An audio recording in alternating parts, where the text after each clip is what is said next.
The Galactic Academy of Relations was the most famous school in the entire galaxy. It stood on a planet called Velar Prime, where two suns painted the sky in shades of orange and purple. The building itself was made of crystal that sparkled in the light, with towers that reached so high they seemed to touch the clouds. Students from 47 different alien species walked through its halls every day. They came from ice worlds and desert planets, from ocean moons and gas giants. Each one had been chosen because they were the and most promising young minds their planets had to offer. On this particular morning, Ambassador Al was teaching his class on diplomatic protocols. He was a tall creature that looked somewhat like an insect, with shiny wings that changed color depending on the light. He had been teaching at the academy for 30 years and had seen students of every shape and size. He thought nothing could surprise him anymore. He was wrong. The classroom was full of students sitting at their desks, taking notes on their data tablets. There were Florians who looked like walking plants with flowers for faces. There were floating blobs of clear jelly that communicated through color changes. There were elegant reptilian beings with silver scales and 4 arms. There were large and muscular with sharp teeth and claws. And there were dozens of other species, each one unique and fascinating in their own way. Al was explaining the proper way to greet a dignitary from the Andromeda sector when the classroom door slid open with a soft hissing sound. Every single student stopped what they were doing. Every eye, every antenna, every sensory organ in the room turned toward the doorway. Standing there was a young female. She was small compared to most galactic species, barely 2 meters tall. Her skin was a soft brown color, and her dark curly hair was pulled back into a simple ponytail. Her eyes looked tired, like she had not slept well in several days. She wore the standard academy uniform, though it was slightly wrinkled and not perfectly fitted. Over one shoulder, she carried a worn leather bag that looked like it had seen many journeys. She was human, the first human to ever attend the Galactic Academy. Santos stepped into the classroom and looked around at all the frozen faces staring at her. She seemed confused by their reaction but shrugged it off. "Sorry I'm late," she said in a casual voice. "My shuttle had engine trouble over the asteroid belt. We had to make an emergency stop at a repair station, and then there was this whole thing with customs at the spaceport. It was a mess." The room remained completely silent. Al's wings were twitching nervously, a sign of extreme stress that his students had never seen before. His voice trembled slightly when he spoke. "Miss Santos, please, take any seat you wish." Nodded and started walking toward the only empty seat in the room. It was located right in the middle, surrounded by other students on all sides. What happened next would have been comical if it were not so strange.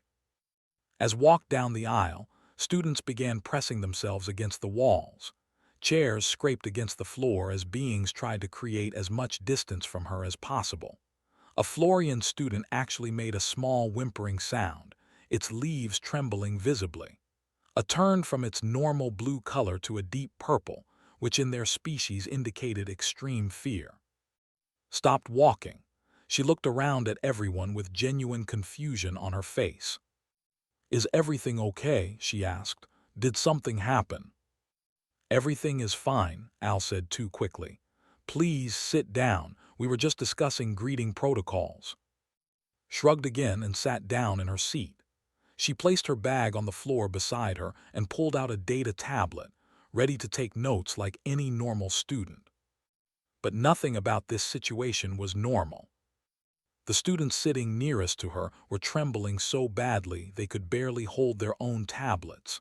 Their eyes kept darting toward her, watching her every movement like she was a dangerous animal that might attack at any moment. When she reached into her bag to get a stylus, 3 students actually flinched backward. Al tried to continue his lecture, but his voice kept breaking. He stumbled over words he had said 1,000 times before. He could not focus on his material because he could not stop watching the human girl sitting calmly in the middle of his terrified students.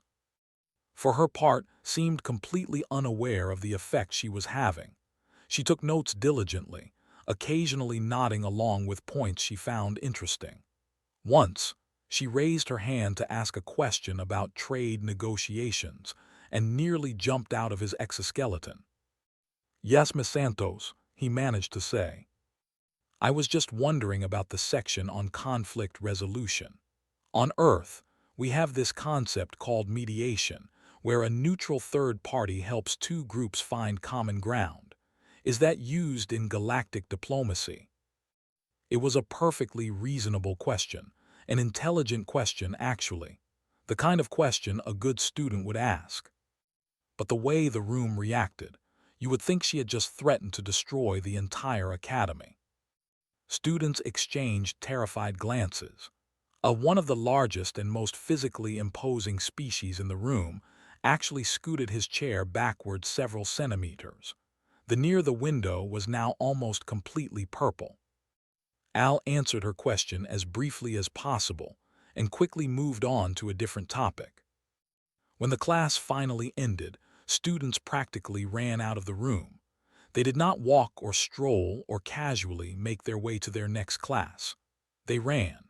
Some of them did not even bother to collect all their belongings in their haste to get away from the human.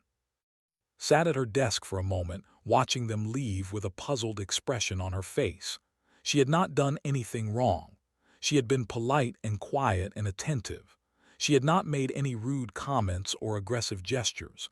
She had just sat there and tried to learn. So why was everyone acting like she was the most dangerous thing they had ever seen? She gathered her things slowly and walked out of the classroom. In the hallway, she noticed that students were pressing themselves against the walls to let her pass. Some of them actually ducked into other rooms when they saw her coming. Santos stood alone in the middle of the most prestigious school in the galaxy, surrounded by hundreds of other students, and she had never felt more isolated in her entire life. She did not understand what was happening. She did not know that every single person in that building had read her file. They had read the data about her home planet. They had studied the reports about her species, and what they had learned had filled them with a deep and primal terror that no amount of logic or reason could overcome. To Earth was just home. It was where she had grown up, where her family lived, where she had played as a child and studied as a teenager and dreamed of one day traveling to the stars. To everyone else, Earth was the most terrifying place in the known universe. And Santos was its daughter. During the break between classes, two students found themselves hiding behind a large decorative pillar in one of the academy's many hallways. Their names were Or and they had been best friends since their first day at the school 3 years ago. Or was a reptilian being with beautiful silver scales that changed color based on his emotions. He had 4 arms, each one ending in a hand with 3 clawed fingers. His eyes were large and golden, and right now they were wide with fear. Was much smaller, a furry creature from the ice world of. He looked somewhat like a mixture between a cat and a rabbit, with soft white fur and long ears that could rotate to pick up sounds from any direction. He was usually cheerful and curious, but right now his fur was standing on end, and his ears were pressed flat against his head. They were hiding because the human girl had just walked past them. She had walked right past them, close enough that Or could have reached out and touched her if he wanted to, which he absolutely did not want to. He would rather stick his hand into a volcano. "Did you see her?" whispered once the human was gone. His voice was so quiet that Or had to lean close to hear him. "She walked right past us like it was nothing, like we were not even there." "I know," Or replied. His scales had shifted to a pale blue color, which meant extreme fear. "I read the briefing documents about humans before she arrived. I could not sleep for 3 full cycles after that." "What did the documents say?" Or looked around to make sure no one was listening, especially not the human. Then he pulled out his personal data tablet and opened a file. The file was marked with 17 different warning symbols in various colors, red for danger, orange for caution, purple for potential extinction level threat. Earth is classified as a Class 12, or said, his voice trembling slightly. That is the highest rating in the entire known galaxy. His eyes went wide. Class 12. I thought Class 8 was the maximum survivable rating. I thought nothing could live on anything higher than Class 8. That is what everyone thought, until they discovered Earth. Or scrolled through the document, his clawed fingers shaking as he read. Listen to this. Earth has areas where the ground itself shakes violently without warning. These events are called earthquakes, and they can destroy entire cities in minutes.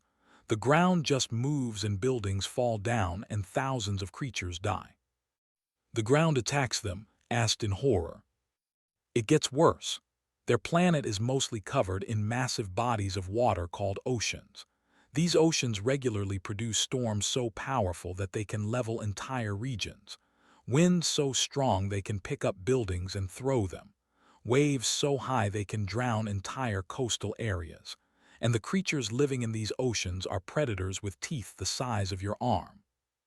Made a small squeaking sound of terror. Their atmosphere generates something called lightning, or continued. It is essentially electricity that falls from the sky at random. It can strike the ground with enough force to kill instantly, start fires, and destroy anything in its path. It happens regularly. Humans just live with the fact that electricity might fall on them at any moment. How does anything survive there? That is what I asked myself. But wait, there is more. Or scrolled further down the document. They have seasons where the temperature drops so low that exposed flesh can die and fall off within minutes.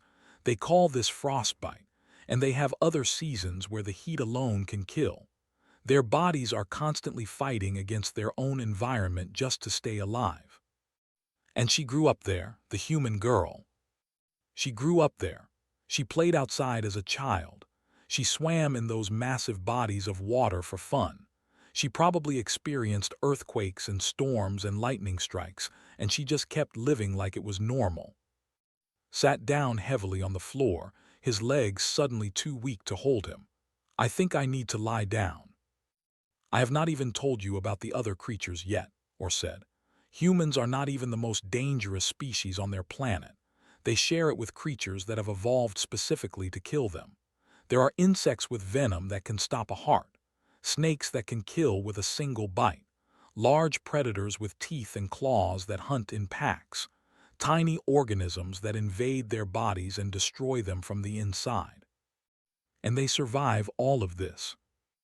Not only do they survive, they thrive. They have spread across their entire planet.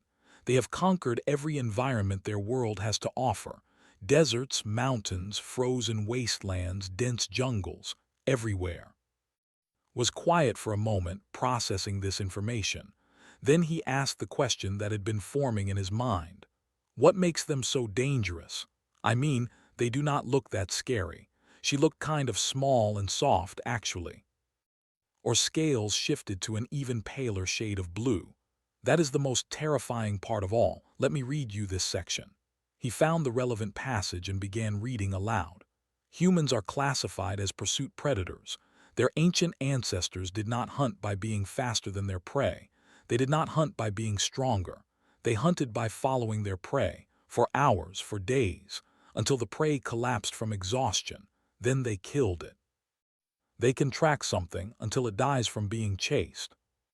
Their bodies are specifically designed for this kind of hunting. They shed excess heat through their skin using a process called sweating. This allows them to maintain activity levels that would cause most species to die from overheating. They can run and walk and move for longer than almost any other creature in the galaxy. They just keep going. They never stop. What happens if you hurt one? Asked. Would that slow them down? Or laughed, but there was no humor in the sound. That is perhaps the worst part. When humans are injured, their bodies release chemicals that suppress pain and increase strength. When wounded, they become more dangerous, not less. They have been documented continuing to fight with missing limbs, severe blood loss, and multiple organ damage. They simply refused to stop. The two friends sat in silence for a long moment, letting the horror of this information sink in. "We need to stay away from her," finally said. "We need to stay as far away from her as possible." "Agreed. We just need to survive this semester without attracting her attention. If we do not bother her, maybe she will not notice us." At that exact moment, Santos rounded the corner. She saw the two students sitting on the floor and stopped. A warm smile spread across her face. "Hey, you two were in my diplomatic protocols class, right?" "I am." She extended her hand in a gesture that are recognized from the human files as a greeting called a handshake. "Do you know where the cafeteria is? I am starving. I have not eaten anything since yesterday." Oren looked at her extended hand. They looked at her smiling face. They looked at each other. Then they both screamed and ran away, as fast as their legs could carry them. Stood alone in the hallway, her hand still extended, her smile slowly fading into confusion. "Was it something I said?" she asked the empty corridor. By the third day at the Galactic Academy, Santos had noticed that something was very wrong. It was not just one or two students who seemed uncomfortable around her. It was everyone. Every single person she encountered reacted to her presence like she was carrying some terrible disease. No one would sit near her in class. Students cleared the hallways when she approached. The cafeteria fell completely silent whenever she entered, and everyone would stare at her until she left. She tried everything she could think of to be friendly. She smiled at everyone she passed. She offered to share her notes with classmates who seemed to be struggling. She asked questions about other students' home worlds, genuinely curious to learn about the many different cultures represented at the academy. But every attempt at connection was met with the same response: terror, hasty excuses, rapid retreats in the opposite direction. One had actually dissolved into a puddle and slithered away through a drain rather than have a conversation with her. It was lonely in a way that had never experienced before. She had been excited about coming to this school. She had worked so hard to be selected as Earth's first representative. She had dreamed of making friends from other planets, of learning about alien cultures, of being part of something bigger than herself. Instead, she was completely and utterly alone. On the afternoon of the third day, decided to take her lunch to the academy's garden. At least there, she would not have to endure the staring and the silence of the cafeteria. At least there, she could pretend that everything was normal. The garden was beautiful. It was a massive enclosed space filled with plants from dozens of different worlds. There were trees with leaves that glowed softly in shades of blue and purple. There were flowers that sang quiet melodies when the artificial breeze passed through them. There were vines that moved on their own, slowly climbing and reaching toward the light. It was peaceful and strange and wonderful all at once. Found a quiet bench near a hedge of flowering plants and sat down to eat her sandwich. It was a simple meal, just bread and cheese and some vegetables from the human section of the cafeteria. But it tasted like home, and right now that was exactly what she needed. She was halfway through her sandwich when she heard something from the other side of the hedge. Voices, raised voices, speaking in a harsh and aggressive tone. Her translator identified the language as, but it was the emotion behind the words that made her pay attention. Someone was being threatened. Put down her sandwich and stood up. She walked quietly around the hedge to see what was happening. 3 large students were standing in a loose circle around a much smaller being. They were reptilian creatures with muscular builds and sharp teeth. Each one was easily twice the size of, with claws that could tear through metal. They looked like predators, and right now they were acting like it. The being they had cornered was a Florian, the same one recognized from her first class. Florians looked like walking plants, with bodies made of leaves and stems and flowers. This one was trembling, its leaves wilting visibly in distress. "Your kind does not belong here," one of them was saying. His voice was cruel and mocking. Photosynthetic species should stay in their greenhouses where they belong. This academy is for real students, not glorified houseplants. Please, the Florian said. Its voice sounded like rustling leaves, barely audible above this laughter. I just want to study. I passed all the same entrance exams as everyone else. I earned my place here. You earned nothing. You got in because of diversity quotas, because the academy wanted to look good by admitting a plant. The other two laughed at this. Please let me go, the Florian begged. I do not want any trouble. Then you should not have come here. Let me show you what happens when someone steps on a weed. The lead raised a clawed hand, preparing to strike. Hey! His voice was calm and casual. She did not shout or scream or make any dramatic pronouncement.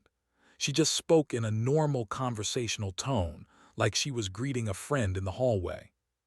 But something in that single word made all four aliens freeze in place. She stepped forward from behind the hedge, her posture relaxed, her expression neutral. She was still holding half of her sandwich in one hand. Is there a problem here? She asked. They turned to face her. For a moment their predatory confidence remained. They were larger than her. They were stronger than her.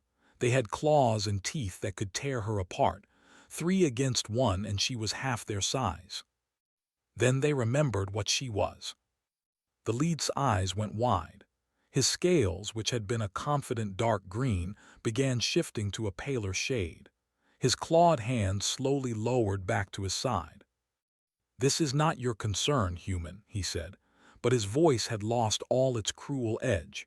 He sounded almost nervous. His eyes kept darting to her hands, watching for any sign of sudden movement. Tilted her head slightly to one side. It was a small movement, barely noticeable, but somehow it made her look even more dangerous. I think it is my concern, she said in that same calm voice. That student is in my diplomatic protocols class. That makes them my classmate, and where I come from, we do not let people hurt our classmates. We were just talking, just having a conversation. It did not look like a conversation. It looked like 3 large people cornering one small person and threatening them. The lead took a step backward. He did not seem to realize he was doing it. We were leaving anyway, he said quickly. We have somewhere else to be. Good idea. The 3 began walking past her, giving her the widest possible distance in the narrow garden path. As the leader passed her, he made the mistake of meeting her eyes. What he saw there made him stumble over his own feet. There was no anger in her gaze, no threat, no hostility, no promise of violence, just a calm and steady assessment. She was looking at him the way a predator looks at potential prey, deciding whether it was worth the effort to hunt. He ran. His 2 companions ran with him. When they were gone, turned to the Florian with a gentle smile. Her entire demeanor changed in an instant. The dangerous predator was gone, replaced by a friendly young woman with kind eyes. Are you okay? She asked softly. The Florian stared at her. Its leaves had stopped trembling, but it still looked shocked by what had just happened. You saved me, it said. You faced down 3 warriors without even raising your voice. Why? You do not even know me. Shrugged, you were in trouble. Anyone would have done the same. No, no one else would have. That is why they kept bullying me, because everyone was too afraid to stop them. The Florian was quiet for a moment, studying the human with new eyes. Why are you not afraid? Everyone else at this academy is terrified of you, but you do not seem to be afraid of anything. Should I be afraid? They are one of the most physically powerful species in the galaxy. Each one of them could have killed you easily. Looked thoughtful for a moment. I guess I did not really think about that. I just saw someone who needed help and reacted. On Earth, we have this saying, do the right thing even if it is hard. The Florian extended a thin tendril toward her. It was a gesture of friendship among its species, the equivalent of the human handshake. My name is Verdant, but you can call me. took the tendril gently and shook it just like she would shake a hand. Her smile widened. It is really nice to meet you. You are the first person here who has not run away from me. I think, said slowly, that running away from you was a mistake. Perhaps getting to know you would be better. I would like that. I would like that very much. For the first time since arriving at the Galactic Academy, Santos did not feel completely alone. Word of what happened in the garden spread through the academy faster than light travels through space. By dinner time, every student had heard some version of the story. The human girl had faced down 3 warriors. She had not used weapons or threats or violence. She had just walked up to them and told them to leave. And they had left. They had actually run away from her. They themselves refused to talk about what happened, but their silence spoke louder than words ever could. These were members of a warrior species that prided itself on courage and strength. They feared nothing, yet the human girl had made them flee with nothing more than a calm voice and a steady gaze. What was she capable of when she was actually trying to be dangerous? That evening, a small group gathered in its dormitory room. The Florian had invited to come and talk, against all odds, and had also agreed to attend. They sat on the far side of the room, as far from the human as the small space allowed, but they were present. That was progress. Sat cross-legged on the floor, looking comfortable and relaxed. She had changed out of her academy uniform into simple casual clothes. Without the formal attire, she looked even less threatening. She looked like a regular person, someone you might pass on the street without a second glance. It was hard to believe this was the same creature that had made 3 run for their lives. I need someone to explain this to me, said, looking around at the 3 aliens in the room. Everyone has been treating me like I am some kind of monster since I arrived. People scream and run away when I try to talk to them. Students change direction when they see me coming down a hallway. Even the professors seem nervous when I ask questions. I want to know why. The 3 aliens exchanged uncomfortable glances. You truly do not know, or asked from his position in the corner. His silver scales were still tinged with pale blue, but he was no longer trembling. I truly have no idea. On Earth, I am just a normal person, a college student who likes science and reading and trying new foods. I am not a soldier or a warrior or anything special. I am just. Pulled out his data tablet with his small furry paws. May I show you something? Nodded. Placed the tablet on the floor between them and activated a holographic display. It showed a rotating image of a blue and green planet, with data scrolling along the sides. This is your planet, said. His voice was steadier than it had been before, though he still kept his distance. Earth. In the galactic database, it is classified as a Class 12. What does that mean exactly?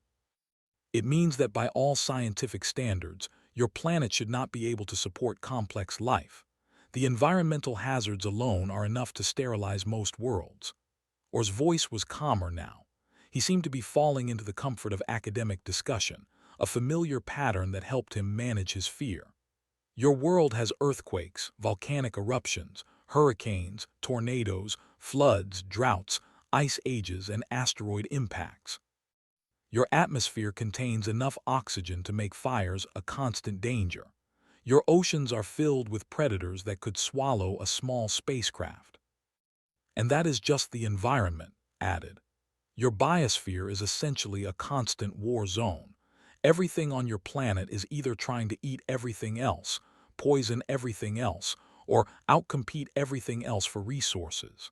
Evolution on your world is not about finding a safe niche. It is about becoming deadly enough to survive another day. Moved a little closer to the group, her leaves rustling softly. Your own bodies are constantly at war with microscopic invaders. Bacteria, viruses, parasites. You have evolved an internal defense system that is essentially a tiny army living inside you, fighting thousands of battles every day just to keep you alive. Was quiet for a moment, her brow furrowed in thought. I never really thought about it that way. I mean, I knew Earth could be dangerous sometimes, but it is just where I live. It is normal to me. Because to you, it is normal, or said. You grew up in those conditions. You adapted to them from birth. But to the rest of the galaxy, humans are absolutely terrifying. You are apex predators from a world that makes most other death worlds look like vacation resorts. You are persistence hunters. You are omnivores that can eat almost anything. You can survive injuries that would kill any of us instantly. You can adapt to almost any environment, continued. Hot, cold, wet, dry. Your species has colonized every type of terrain your planet has to offer. You even go into your oceans voluntarily, for fun. What makes it worse, said gently, is what happens when you decide to protect something. When a human forms a bond with another creature, whether it is a person or an animal or even an inanimate object, that bond becomes unbreakable. You will risk your life for things you care about. You will face any danger, cross any distance, endure any hardship. A bonded human is considered one of the most dangerous things in the known galaxy, or said, not because of what you might do to enemies, but because of what you will do to protect friends. Looked down at her own hands like she was seeing them for the first time. She turned them over, examining her fingers, her palms, the thin skin that covered her flesh. So everyone is afraid of me because of where I come from, because of what my species evolved to survive. Essentially, yes. She was quiet for a long moment. Then, to everyone's surprise, she started laughing. It was a warm sound, genuine and amused. That is the most ridiculous thing I have ever heard, she said between laughs. I am just a normal person. I like reading books and watching movies and eating ice cream. I get scared during horror films. I cry at sad songs. I once tripped over my own feet and fell into a fountain in front of my entire high school. I am not some kind of super predator. You faced down 3 today, pointed out. They were bullying you. Anyone would have done the same thing. No, or said firmly. He leaned forward slightly, his fear temporarily overcome by his desire to make her understand. No one else would have. That is exactly the point. You saw a threat to someone weaker and you walked toward it, without hesitation, without weapons, without even raising your voice. That is not normal behavior for most species. Most creatures, when they see a predator attacking prey, either run away or stay hidden. Interfering is not a survival strategy. Walking toward danger to protect others is specifically human behavior, added. Your species has been doing it for thousands of years. You call them heroes and celebrate them in your stories. But for the rest of us, that kind of behavior is almost incomprehensible. Stopped laughing. Her expression became thoughtful, even a little sad. I never wanted to scare anyone, she said quietly. I just wanted to make friends, to learn about other cultures, to be part of something bigger than just Earth. Moved closer and placed a gentle tendril on shoulder. It was a gesture of comfort among Florians, similar to a human hug.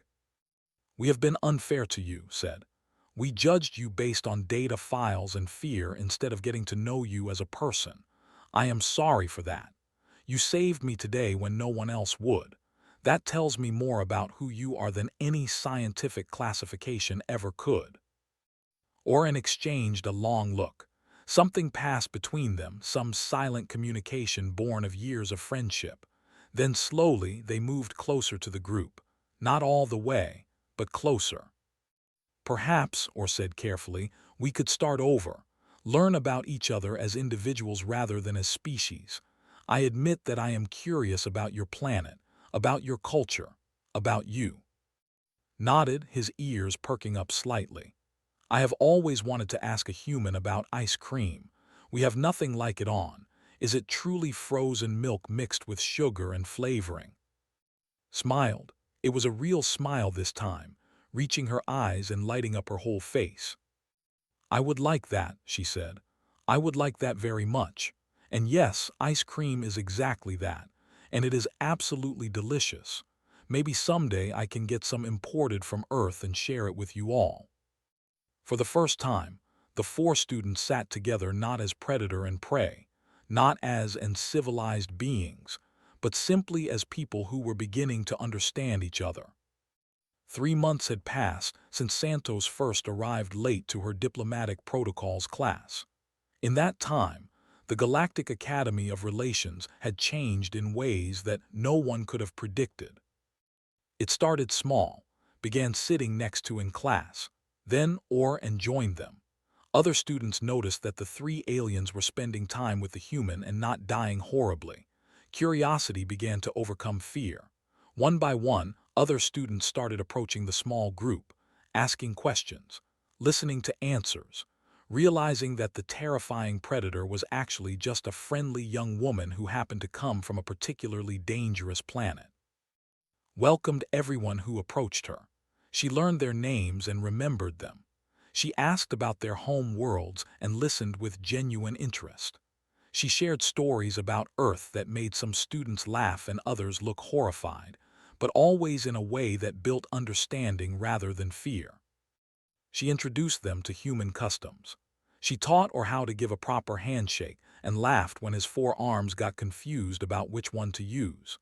She showed pictures of Earth animals and answered his endless questions about how humans had managed to domesticate wolves into dogs. She helped understand human humor, which the Florian found deeply confusing but was determined to master. And when the three who had bullied found themselves in trouble with a group of exchange students from a warrior culture called the, stepped in again. They were even larger than the, with armor-like skin and weapons built into their own bodies. They had come to the academy looking for challenges, and they had decided they would make good targets. Walked between the two groups as they were squaring off in the main courtyard. Students from dozens of species had gathered to watch what would surely become a violent confrontation. Everyone expected blood. What they got was standing in the middle with her hands in her pockets, looking back and forth between the two groups with a mildly annoyed expression. "So here is the thing," she said in a conversational tone. "You could fight. You probably will fight. And someone will get hurt and someone will get in trouble and the academy will have to fill out a lot of paperwork. Or you could both calm down, walk away, and we could all go get some food from the cafeteria. I hear they have fresh fruit today. It is supposed to be really good." The leader stared at her. He was 3 times her size, covered in natural armor, with claws that could cut through steel. "Move aside, small creature," he growled. "This is not your concern." Tilted her head. That small movement again. The one that somehow made her look more dangerous than any display of strength ever could. "Everything that happens at my school is my concern," she said simply. "And I really do not want anyone to get hurt today. So please, let us just walk away and enjoy some fruit instead." The looked at the. Both groups had heard the stories about the human girl.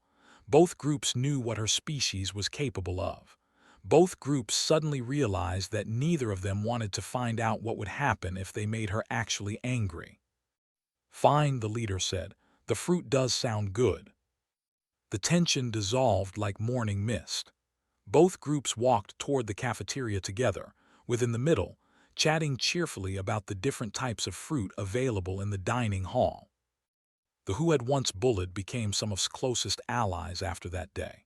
They were embarrassed by their earlier behavior and impressed by her willingness to protect everyone equally, even those who had not treated her kindly. The lead, whose name was, eventually admitted that the human girl terrified him more than anything he had ever encountered. But she also made him want to be braver, to be better, to be worthy of the pack she was building around her. Because that was what had created without even trying. A pack. A family of misfits and outsiders and lonely students who had finally found a place where they belonged. And at the center of that family was a small brown girl from a who had never wanted anything more than to make some friends. Ambassador Al watched it all unfold from his office window. He had been observing the human experiment from the beginning, filing regular reports with the Academy Board and with galactic authorities. His job was to assess whether humans could integrate peacefully with other species, whether they were safe to have in civilized society. His assistant, a young named Glim, floated up beside him one afternoon. They watched together as crossed the campus with her entourage of alien friends. She was laughing at something it said, her hand resting casually on Or's shoulder, was riding on's broad back, chattering excitedly about something or other. Behind them walked a dozen other students from half as many species, all of them talking and laughing together. The human experiment appears to be a success, Glim observed. More than a success, Al replied thoughtfully.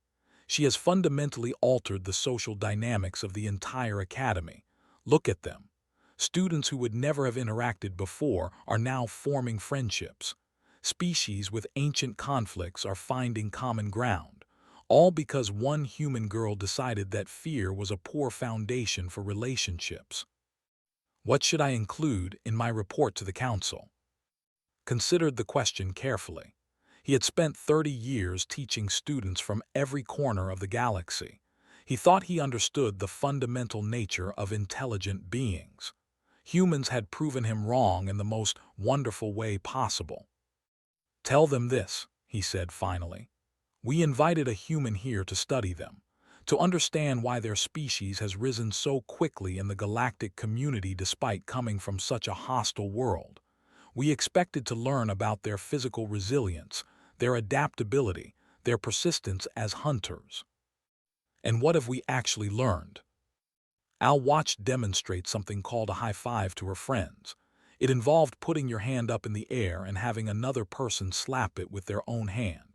It seemed like a strange custom, but her alien companions were attempting to replicate it with varying degrees of success. Was using a tendril, or was using all four of his hands at once, was jumping to reach. Their laughter echoed across the campus like music. We have learned that their greatest strength is not their bodies, Al said. It is their capacity for connection. They do not survive because they are strong. They survive because they refuse to be alone. They form bonds with everything around them. Other humans, animals, plants, even machines and objects. And once they decide that something belongs to them, that it is part of their pack, they will face any danger, cross any distance, endure any hardship to keep it safe. That sounds terrifying, Glim said. It is. If you are their enemy, it is the most terrifying thing in the galaxy. But if you are their friend, Al paused, searching for the right words. If you are their friend, it is the greatest gift any being can receive. Unconditional loyalty, fierce protection. A place in a family that will never abandon you. Down in the garden, Santos was teaching her alien friends how to play a human game called tag. The rules were simple. One person chased the others. If you got touched, you became the chaser. It seemed silly and pointless, but everyone was laughing and running and having the time of their lives. A girl had arrived at an alien school late, and 10 seconds after walking through that door, everyone had regretted it. They had regretted the fear. They had regretted the prejudice. They had regretted all the time they wasted being scared of someone who only wanted to be their friend. But 3 months later, those same students had learned a different lesson. They had learned that sometimes the scariest thing in the universe is not a predator or a disaster or a hostile environment. Sometimes the scariest thing is how quickly your life can change when the right person walks through a door. Santos never did become any less terrifying to the galactic community. She was still a persistence predator from a class 12. She was still capable of feats that made other species tremble just to think about. But she was also kind and funny and fiercely loyal to everyone she considered a friend. And by the end of her first year at the academy, that list of friends included almost everyone on campus. She was just happy she did not have to eat lunch alone anymore.